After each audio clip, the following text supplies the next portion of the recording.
Постои само еден начин за малите држави да успеат некако да го проектираат својот интерес и влијание надвор од своите граници, а тоа е преку меѓународните организации во кои членуваат или во кои би требало да членуваат. Апсолутно е невозможно држава со 1,8 милиони жители и со овој GDP што го има пер капита да може да влијае на глобал лендскейп.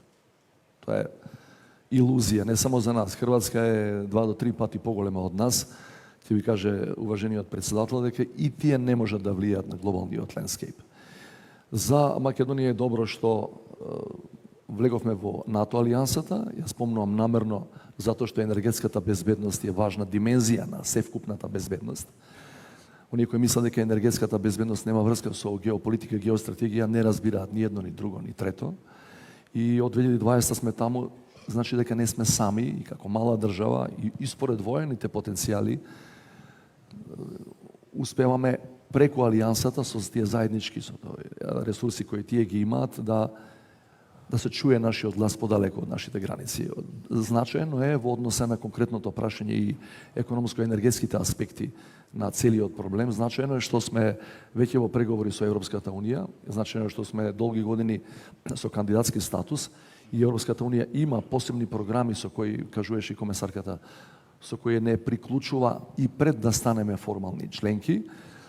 Во оваа ситуација, во врска со вашата конкретна тема, значи станува збор за паневропскиот енергетски пазар, Македонија е регионален лидер во зголемувањето на енергијата која добива од обновливи извори, сонце и ветер пред се, на Западниот Балкан.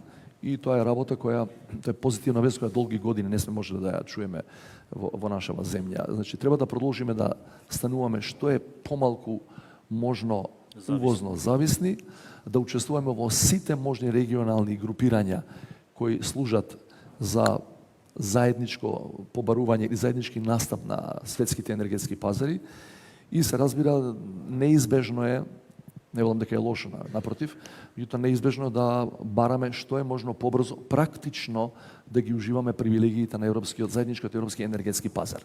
И тука мораме на мала критика да дадам и до моите пријатели и колеги од Европската Унија, дека во однос на пандемијата со COVID, и тогаш имаше заедничка набавка и заедничка дистрибуција на ниво на земји членки. Солидарноста.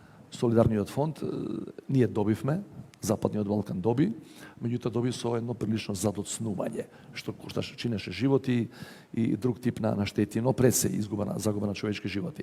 Ние не сме членки, зборам за оние кои не сме членки, меѓутоа многу е значајно како еден вид на символична политичка порака до граѓаните во регионот, до нашите народи, до нашите луѓе, кога доаѓа ваква една глобална криза, како што е кризава сега со предизвикана од руската инвазија на Украина или претходно со COVID-19, да луѓето да разберат дека ние сме де факто членки на Европската Унија. Значи, Брисел кон нас да се однесува како да сме де факто членки.